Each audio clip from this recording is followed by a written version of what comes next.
Toronto থেকে আটলান্টিকের মাঝখানে মৃত্যু সংকেত সময়। তখন গভীর রাত 1:30। ঘুটঘুটে অন্ধকারে আটলান্টিক মহাসাগরের আকাশ চিরে টরন্টো থেকে লিসবনের দিকে এগিয়ে যাচ্ছিল এয়ার ট্রানজিট ফ্লাইট 236। টেক অফের পর 4 ঘন্টারও বেশি সময় কেটে গেছে। 39,000 ফুট উচ্চতায় সবকিছু ছিল সম্পূর্ণ স্বাভাবিক। হঠাৎই ককপিটে বসে থাকা ক্যাপ্টেন রবার্ট পিসের সামনে একটি সতর্কবার্তা ভেসে ওঠে। এমন সতর্কবার্তা যা দেখলে যে কোনো পাইলটের শরীর শিউরে ওঠে। ফিউয়েল এক্সস্টন ওয়ার্নিং, অর্থাৎ বিমানের জ্বালানি শেষ। আটলান্টিক মহাসাগরের মাঝখানে 39,000 ফুট উপরে একটি যাত্রীবাহী বিমানের জ্বালানি ফুরিয়ে গেছে। ক্যাপ্টেন এবং ফার্স্ট অফিসার দুজনেই হতভম্ব। চারদিকে শুধু অন্ধকার আর নিচে বিশাল সমুদ্র। কোথাও ভূমির কোনো চিহ্ন নেই। এই অবস্থায় একটাই পরিণতি মনে হচ্ছিল, সমুদ্রে পড়ে যাওয়া। 293 জন যাত্রীর প্রায় নিশ্চিত মৃত্যু। কিন্তু এই গল্প এখানেই শেষ নয়।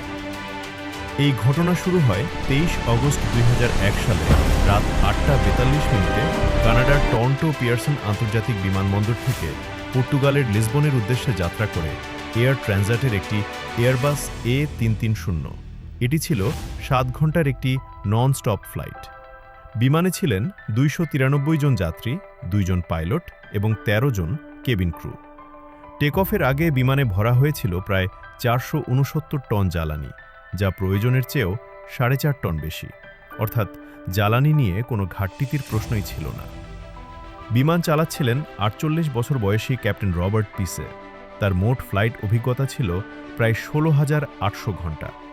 অন্যদিকে ফার্স্ট অফিসার 38 বছর বয়সী ডির্ক ডি এগার, যার অভিজ্ঞতা ছিল প্রায় 4,800 ঘন্টা।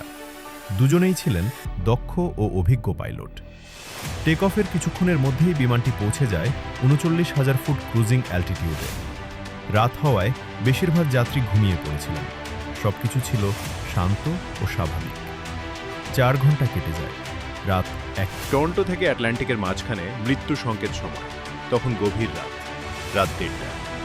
ঘুটঘুটে অন্ধকারে আটলান্টিক মহাসাগরের আকাশ চিরে টরন্টো থেকে লিসবনের দিকে এগিয়ে যাচ্ছিল এয়ার ট্রানজিট ফ্লাইট 236। টেক অফের পর 4 ঘন্টারও বেশি সময় কেটে গেছে। 39,000 ফুট উচ্চতায় সবকিছু ছিল সম্পূর্ণ স্বাভাবিক। হঠাৎই ককপিটে বসে থাকা ক্যাপ্টেন রবার্ট পিসের সামনে একটি সতর্কবার্তা ভেসে ওঠে। এমন সতর্কবার্তা যা দেখলে যে কোনো পাইলটের শরীর শিউরে ওঠে। ফিউয়েল এক্সস্টন ওয়ার্নিং, অর্থাৎ বিমানের জ্বালানি শেষ। আটলান্টিক মহাসাগরের মাঝখানে 39,000 ফুট উপরে একটি যাত্রীবাহী বিমানের জ্বালানি ফুরিয়ে গেছে। ক্যাপ্টেন এবং ফার্স্ট অফিসার দুজনেই হতভম্ব। চারদিকে শুধু অন্ধকার আর নিচে বিশাল সমুদ্র। কোথাও ভূমির কোনো চিহ্ন নেই। এই অবস্থায় একটাই পরিণতি মনে হচ্ছিল, সমুদ্রে পড়ে যাওয়া। 293 জন যাত্রীর প্রায় নিশ্চিত মৃত্যু। কিন্তু এই গল্প এখানেই শেষ নয়। এই ঘটনা শুরু হয় 23 অগস্ট 2001 সালে রাত 8:42 কানাডার টরন্টো পিয়ারসন আন্তর্জাতিক বিমানবন্দর থেকে পর্তুগালের লিসবনের উদ্দেশ্যে যাত্রা করে এয়ার ট্রানজিটের একটি এয়ারবাস A330। এটি ছিল 7 ঘন্টার একটি নন স্টপ ফ্লাইট। বিমানে ছিলেন 293 জন যাত্রী, 2 জন পাইলট এবং 13 জন কেবিন ক্রু। টেক অফের আগে বিমানে ভরা হয়েছিল প্রায় 469 টন জ্বালানি, যা প্রয়োজনের চেয়েও 4.5 টন বেশি। অর্থাৎ জ্বালানি নিয়ে কোনো ঘাটতির প্রশ্নই ছিল না। বিমান চালাচ্ছিলেন 48 বছর বয়সী ক্যাপ্টেন রবার্ট পিসে। তার মোট ফ্লাইট অভিজ্ঞতা ছিল প্রায় 16,800 ঘন্টা। অন্যদিকে ফার্স্ট অফিসার 38 বছর বয়সী ডির্ক ডি এগার, যার অভিজ্ঞতা ছিল প্রায় 4,800 ঘন্টা। দুজনেই ছিলেন দক্ষ ও অভিজ্ঞ পাইলট।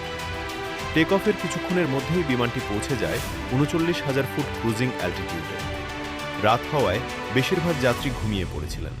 সবকিছু ছিল শান্ত ও স্বাভাবিক। 4 ঘন্টা কেটে যায়। রাত 1। বিদ্যুৎ নেই, তবুও বেঁচে ফেরা। জ্বালানি ট্রান্সফারের পর হঠাৎ করেই পরিস্থিতি খারাপ হতে শুরু করে। বিমানের দ্বিতীয় ইঞ্জিনে তেলের তাপমাত্রা অস্বাভাবিকভাবে কমতে থাকে। একই সঙ্গে তেলের চাপ বেড়ে যায়। পাইলটরা তখনই বুঝতে পারেন সমস্যা খুবই গুরুতর। এই তেল দেখ কিছুক্ষণ একপাশে পর বেশি। তারা আবিষ্কার হ্যাঁ, করেন শেষ হয়ে যাচ্ছে। বিমান থেকে কি করব? প্রতি সেকেন্ডে 1 গ্যালন করে জ্বালানি লিক হচ্ছে।